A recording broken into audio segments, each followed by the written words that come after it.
Hormuz প্রণালী সুরক্ষিত করতে ন্যাটো মিত্রদের ব্যর্থতা আর গ্রিনল্যান্ড অধিগ্রহণে ট্রাম্পের প্রচেষ্টাকে ইউরোপ যেভাবে উপেক্ষা করার চেষ্টা করছে তা নিয়ে মার্কিন প্রেসিডেন্ট বিশেষভাবে বিরক্ত।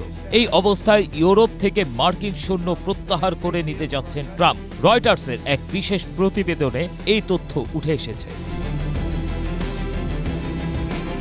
দ্বিতীয় বিশ্বযুদ্ধ থেকে ইউরোপের নিরাপত্তা কাঠামোতে একটি কেন্দ্রীয় ভূমিকা পালন করে আসছে আমেরিকা, কিন্তু সাম্প্রতিক সময়ে ওয়াশিংটন এবং তার ইউরোপীয় ন্যাটো মিত্রদের মধ্যে সম্পর্ক অবনতি হওয়ায় এমনকি বুধবার ন্যাটোর মহাসচিব মার্ক রুটের হোয়াইট হাউস সফরও উল্লেখযোগ্য উন্নতি করতে ব্যর্থ হয়েছে। স্ট্রবেরি সুপার ডটেড ও ক্লাসিক ভ্যারিয়েন্টে সেন্সেশন জাগুক শিহরণ।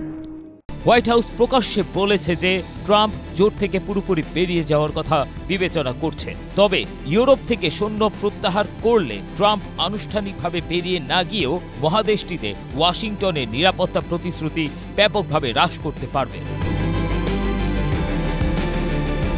মার্ক রুটের কূটনীতিকদের একজন রয়টার্সকে জানান, ওয়াশিংটনে যে অসন্তোষ ও হতাশা রয়েছে তা আমরা বুঝি, তবে এই যুদ্ধ শুরু করার আগে কিংবা পরে কোনো সময় যুক্তরাষ্ট্র তার মিত্রদের সঙ্গে পরামর্শ করেনি।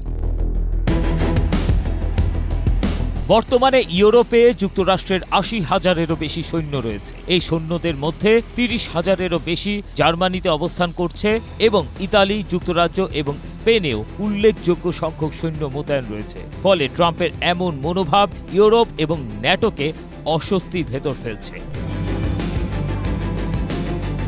Desk report, Asia post.